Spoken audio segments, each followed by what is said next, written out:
नमस्कार, capital TV Uttar Pradesh देख रहे हैं आप और मैं हूं आपके साथ नवेंदु शेखर झा। ब्रेकिंग न्यूज में इस वक्त बात करेंगे संभल की। जी हां, वही संभल जो पिछले कुछ दिनों से पूरे देश का सियासी केंद्र बन गया है और धीरे धीरे संभल के जो सांसद हैं जियाउर रहमान बर्क, उनकी मुश्किलें बढ़ती नजर आ रही है। आज उनके आवास को लेकर कोर्ट में सुनवाई होनी है और माना जा रहा है कि संभल सांसद जियाउर रहमान बर्क को बहुत बड़ा झटका लग सकता है, क्योंकि आने वाले समय में उनके घर पर बुलडोजर चलने की भी संभावना है। इस खबर पर ज्यादा जानकारी के लिए मेरे सहयोगी हर्ष भारद्वाज जुड़ गए हैं। तो आइए हर्ष जी से जानने की कोशिश करते हैं। तो अपडेट क्या है, ब्रेकिंग न्यूज इस मामले में?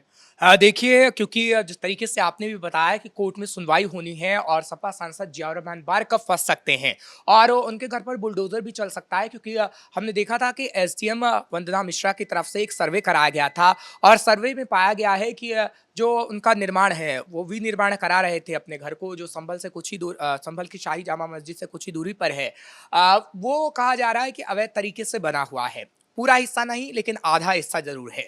और जब वो सर्वे रिपोर्ट कोर्ट में पेश की जाएगी तो कहीं ना कहीं वो सच्चाई सामने आएगी कि क्या जियाउर रहमान बर्क ने उस घर को बनाने के लिए कोई नक्शा पास कराया था या फिर नहीं, और जो भी निर्माण हो रहा था वो किस तरीके से हो रहा था। ये जांच में हो गई है, लेकिन अब सर्वे रिपोर्ट में पता लगेगा और उसके बाद कोर्ट जो भी कोई निर्णय लेगा उसके बाद ही कहा जा रहा है कि प्रशासन की तरफ से उस पर बुलडोजर भी चल सकता है, क्योंकि हमने देखे हैं कि अवैध तरीके से जो भी घर बने हुए हैं संभल में या फिर अलग अलग जगहों पर कैसे उसका सर्वे कराया गया और उस पर बुलडोजर चलने की तैयारी हो रही है। लेकिन जब जियाउर रहमान बर्क के घर की बात सामने आई थी तो ये भी कहा जा रहा था कि उनके घर के आसपास 34 और मकान हैं जिनके सर्वे करवाया गया है, जो कि अवैध तरीके से बने हुए हैं। अब क्या सभी पर बुलडोजर चलता है या फिर जियाउर रहमान बर्क के घर पर बुलडोजर चलता है, ये देखने वाली बात होगी। लेकिन हम ये कह सकते हैं कि इस वक्त जियाउर रहमान बर्क पूरी तरीके से फंस चुके हैं। उनके पास ऐसा कोई भी मौका नहीं है। हालांकि मौके प्रशासन की तरफ से कई बार दिए गए।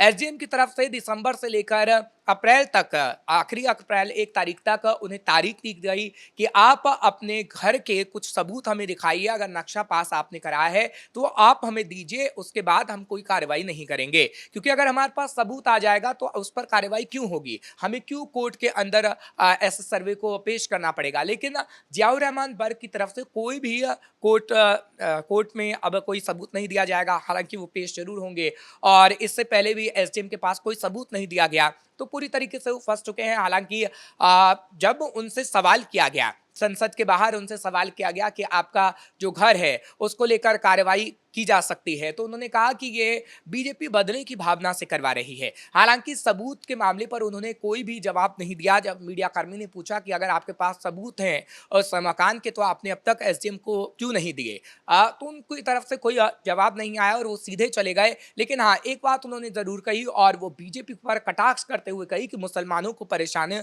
करने की कोशिश की जा रही है। मैं मुसलमानों के हक के लिए लड़ता रहूंगा। अगर मुझे कोई परेशान करेगा तो आगे हम लड़ेंगे, संविधान के लिए लड़ेंगे, बीजेपी के खिलाफ लड़ेंगे और मुसलमानों के लिए लड़ेंगे। लेकिन ये सिर्फ वोट बैंक की राजनीति समाजवादी पार्टी कर रही है। सपा सांसद जियाउर रहमान बर्क कर रहे हैं, क्योंकि अगर जियाउर रहमान बर्क के पास सबूत होते, वो मकान के सबूत देते, बिजली चोरी का आरोप पहले ही उन पर लग चुका है। ले देके सपा सांसद जियाउर रहमान बर्क ऐसे घिरते नजर आ रहे हैं और ये कहा जा सकता है कि क्या पता उन्हें आगे आने वाले समय में जेल भी हो सकती है। खैर, ये तो वक्त ही बता पाएगा, अभी हम भविष्यवाणी नहीं कर सकते, लेकिन सारे सबूत उनके खिलाफ हैं। आवास मामले में अब जब कोर्ट के अंदर सर्वे रिपोर्ट पेश होगी, क्योंकि 5 सदस्यीय कमेटी गठित की गई थी वंदना मिश्रा की तरफ से, एसडीएम की तरफ से, और उस कमेटी ने बारीकी से सर्वे किया है। हालांकि जो आधा हिस्सा था उसका सर्वे दोबारा भी हो सकता है, लेकिन कोर्ट अगर ऐसा आदेश देता है दोबारा सर्वे किया जाएगा और जियाउर रहमान बर्क को आगे चल के काफी मुश्किलातों का सामना करना पड़ सकता है। कुल मिलाकर दोनों ओर से संभल के सांसद फंसते जा रहे हैं। एक ओर तो उनके घर का मामला है, तो दूसरी ओर जो 24 नवंबर 2024 को हिंसा हुई थी, उस मामले में जो कमेटी है उसमें एक सदस्य जफर अली, जिन्होंने पूछताछ में ये बताया है कि इस दंगे को कराने में जियाउर रहमान बर्क का सीधा हाथ है। तो क्या एक तरफ घर के मामले में वो फंसेंगे और दूसरी ओर इस वाले मामले में, तो उनके लिए आने वाला जो समय है वो कितना चुनौतीपूर्ण है, सिर्फ उनके लिए ही नहीं बल्कि उनकी समाजवादी पार्टी और उनके मुखिया अखिलेश यादव के लिए भी। देखिए, बर्क के लिए जेल के दरवाजे खुल सकते हैं क्योंकि 24 नवंबर 2024 को हमने देखा किस तरीके से जो दंगा हुआ, हिंसा फैलाने की कोशिश की गई और जो दूसरा सर्वे हुआ उसमें ऐसा हुआ। पहले में तो हमने देखा सही सलामत रहा, लेकिन ये कहा जा रहा है कि इंतजामिया कमेटी, शाही जामा मस्जिद के इंतजामिया कमेटी के जो सदर हैं जफर अली, उनकी तरफ से पुलिस को स्टेटमेंट बाकायदा दिया गया है लिखित तौर पर, और ये कहा गया है कि जियाउर रहमान बर्क भड़काने की कोशिश लोगों को कर रहे थे, मुस्लिम लोगों को कर रहे थे। और स्टेटमेंट में बाकायदा ये भी लिखा गया है कि पल पल की वो अपडेट ले रहे थे। जियाउर रहमान बर्क चाहते तो जियाउर रहमान बर्क मुस्लिम लोगों को कह सकते थे कि आप शांति बनाए रखें, लेकिन ऐसा उनकी तरफ से कोई बयान नहीं आया। जियाउर रहमान बर्क के बारे में ये भी कहा गया कि एक व्हाट्सएप ग्रुप था जिसके एडमिन सदर थे और उसमें जियाउर रहमान बर्क भी थे। तो अब सदर की तरफ से जो खुलासे किए जा रहे हैं, जो पुलिस की तरफ से स्टेटमेंट लिया जा रहा है, उसमें सदर साफ तौर पर जियाउर रहमान बर्क का नाम ले रहे हैं। और अब लेकिन इनका तो कहना है कि ये पहले भी कह चुके हैं कि मैं उस दिन, उससे एक रात पहले ही बाहर रह चुका था, मैं संभल में मौजूद नहीं था, ऐसे में ये बीजेपी की चाल है मुझे फंसाने की। देखिए, जब पुलिस के लिखित स्टेटमेंट दिया गया है, उस दिन का स्टेटमेंट है, तो एक तरीके से सबूत है। अब बर्क कुछ भी कह ले कि मैं उस दिन वहां पर नहीं था या मैं कहीं और गया हुआ था, लेकिन जब सदर ने लिखित तौर पर स्टेटमेंट दिया है तो किसी आधार पर ही दिया होगा। और खासतौर पर यह कहा गया था कि जियाउर रहमान बर्क पल पल की अपडेट ले रहे हैं। जियाउर रहमान बर्क ने लोगों को भड़काने की कोशिश की है और ऐसे व्हाट्सएप पे उन्होंने लिखा कि अपनी कौम को आपको खुद बचाना होगा, मुसलमानों के हक की लड़ाई लड़नी होगी। ऐसी ऐसी बातें लिखी गई जिससे मुस्लिम पक्ष जमीन पर उतरा और वह हिंदू पक्ष से भिड़ बैठा। हमने देखा कि किस तरीके से ट्रकों के अंदर, ट्रॉलियों के अंदर पत्थर आखिर कहां से आए। सदर का नाम तो इसमें सामने आया है, लेकिन वो 10 मिनट के अंदर संभल के में कैसे पहुंच जाते हैं, और संभल के सांसद ही खुद हैं जियाउर रहमान बर्क। तो क्या जियाउर रहमान बर्क पूरी तरीके से दंगा भड़काने की कोशिश कर रहे थे? चाहते तो जियाउर रहमान बर्क बाद में भी शांति वाला बयान दे सकते थे कि मुसलमान शांति बनाए रखें, आपसी सौहार्द बनाए रखें, लेकिन आज देखिए अप्रैल आ गया है, लेकिन आज तक वो भड़काऊ बयान ही देते हैं। बार बार वो एक ही बात को दोहराते हैं कि मुसलमानों के साथ भेदभाव किया जा रहा है, बीजेपी मुसलमानों के साथ नफरत करती है, और इसी पर कहीं ना कहीं जियाउर रहमान बर्क टिके हुए हैं और जियाउर रहमान बर्क कभी भी आपसी सौहार्द की बात नहीं करते। इसी का उदाहरण है कि कई बार पहले भी वो इस तरह से लोगों को गुमराह करते नजर आते हैं।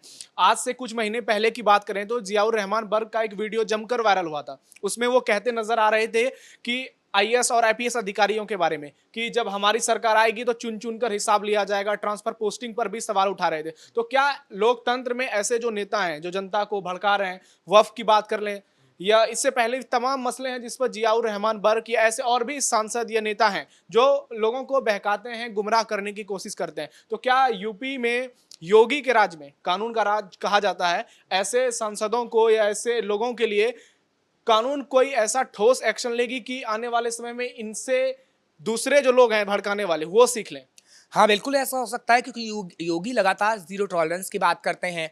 योगी लगातार कहते हैं कि अगर आपने दंगा फैलाने की कोशिश की, हिंसा भड़काने की कोशिश की, तो उत्तर प्रदेश में आपकी कोई जगह नहीं है।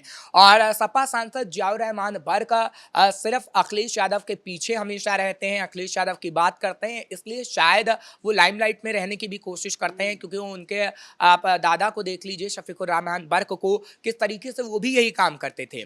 तो एक तरीके से लाइमलाइट में रहना, एक तरीके से बताना कि हम मुस्लिमों के मसीहा हैं, वो कहीं ना कहीं खुद को फंसा लेता है। अब सीएम योगी आदित्यनाथ की बात करते हैं तो सीएम योगी आदित्यनाथ सड़क से लेकर, मंच से लेकर विधानसभा के अंदर वो कह चुके हैं कि दंगाइयों के लिए उत्तर प्रदेश में कोई जगह नहीं है। अगर कोई भड़का रहा है तो उसके खिलाफ कार्रवाई होगी। और आप एनसीआरबी की रिपोर्ट ले लीजिए कि किस तरीके से उत्तर प्रदेश में दंगा कम हुआ है। अखिलेश यादव की सरकार जब रही थी तो आपको याद ही होगा मुजफ्फरनगर का दंगा कितने 58 या 60 दिनों तक कैसे जलता रहा था, और अखिलेश यादव खामोश रहते थे, अखिलेश यादव किसी सवाल का जवाब नहीं दे पाते चाहते थे, लेकिन सीएम योगी जवाब देते हैं, खुलेआम कहते हैं। विधानसभा के अंदर वो कहते हैं कि कठमुल्लापन अब नहीं चलेगा, विधानसभा के अंदर वो कहते हैं कि कट्टरपंथियों पर कार्रवाई होगी। और इसी को लेकर कहीं ना कहीं दर्द हो रहा है सपा सांसद जियाउर रहमान बर्क को, अखिलेश यादव को, क्योंकि अखिलेश यादव चाहते हैं कि तमाम मुस्लिम वोट उन्हें मिले, मुस्लिम वोट बैंक उनसे छिटक ना जाए। और इसी वजह से चाहे उनके विधायक हो या फिर सांसद हो या फिर तमाम जो मुसलमान हैं, उनके लिए वो लगातार कह रहे हैं कि हम इत्र पार्क बनाएंगे, उनके वो लगातार कह रहे हैं कि आप से बीजेपी नफरत करती है। गौ माता के गोबर से उनको दुर्गंध आती है, ऐसे कई बयान अखिलेश यादव देते नजर आते हैं।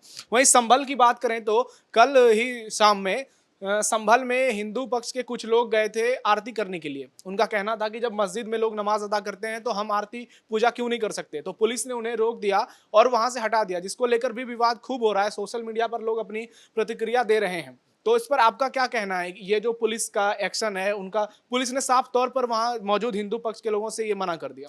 देखिए, पुलिस अपना काम कर रही है। हालांकि सीएम योगी की बात करें तो सीएम योगी साफ कह चुके हैं कि संभल सनातन नगरी है। अगर आप वेद पुराणों में भी देखेंगे तो संभल सनातन नगरी ही कहा जाता है। और सीएम योगी साफ तौर पर ये कह चुके हैं कि जितने कूप थे वो हमने खोज लिए हैं। हालांकि ये जिस तरीके से तीर्थों के साक्ष्य निकलकर सामने आ रहे हैं, तो सीएम योगी का साफ कहना है कि अब हम उसे छुपने नहीं देंगे। हाँ, पुलिस अपना काम कर रही है और पुलिस की तरफ से कहा गया है कि हम सौहार्द बनाने की कोशिश कर रहे हैं, अशांति ना फैले उसके लिए काम कर रहे हैं। लेकिन संभल सनातन नगरी है, सनातन नगरी आगे भी रहने वाली है, क्योंकि साक्ष्य कुछ छुपाए गए अखिलेश यादव की सरकार में। लेकिन अब वो साक्ष्य जब बाहर निकल कर आ रहे हैं तो हिंदू पक्ष मांग कर रहा है, हिंदू संगठन मांग कर रहे हैं कि कहीं ना कहीं उन चीजों को बाहर निकाला जाए और संभल को एक बार फिर से लाइमलाइट में लाया जाए। आज सुनवाई होने वाली है, आपको क्या लगता है ये सुनवाई जो है वो कितनी लंबी चल सकती है? और अगर ये ज्यादा लंबी चलेगी तो निश्चित तौर पर इस पे जियाउर रहमान को मौके मिल जाएंगे सबूत और वो पेश करने के, लेकिन उनके पास तो कुछ वैसा है नहीं, तो बचने की उनकी उम्मीद लगभग ना के बराबर ही है। बिल्कुल बचने की उम्मीद ना के बराबर ही है। लेकिन अभी जो सर्वे रिपोर्ट पेश की जाएगी उसमें हम देखेंगे कि किस तरीके से कौन कौन सी बातें लिखी होती हैं, क्योंकि वंदना मिश्रा की तरफ से ये रिपोर्ट पेश की जानी है और कोर्ट के अंदर आखिर क्या कुछ कहा जाता है, क्या आगे कोर्ट ऐसा निर्णय दे देता है कि कहीं नहीं प्रशासन को उस निर्णय पर काम करना पड़े। तो जियाउर रहमान बर्क पूरी तरीके से फंस चुके हैं। और जियाउर रहमान बर्क की अगर हम बात करते हैं तो वो लगातार निशाना बीजेपी पर साध रहे हैं, लेकिन बीजेपी पर निशाना साधने से कुछ नहीं होगा। अगर कोर्ट कोई भी फैसला लेता है तो कोर्ट सर्वोपरि है, उस फैसले के आधार पर ही उन पर कार्रवाई की जाएगी। आप हमारे साथ जुड़े हर्ष जी, बहुत बहुत धन्यवाद। तो अब देखना होगा कि संभल में जब आज जियाउर रहमान बर्क के आवास को लेकर सुनवाई होती है तो उस पर कोर्ट की टिप्पणी क्या होती है और क्या ये इस सुनवाई को अगली तारीख दे दी जाएगी और कब तक इस सुनवाई को पूरा कर लिया जाएगा, क्योंकि संभल पर देशवासियों की नजर है। संभल इस समय देश का सबसे बड़ा सियासी हॉट पॉइंट बन चुका है। तो अब देखना दिलचस्प होगा कि आखिर आज कोर्ट में होता क्या है। तो फिलहाल ब्रेकिंग न्यूज में इतना ही। आप जुड़े रहिए कैपिटल टीवी उत्तर प्रदेश के साथ। नमस्कार।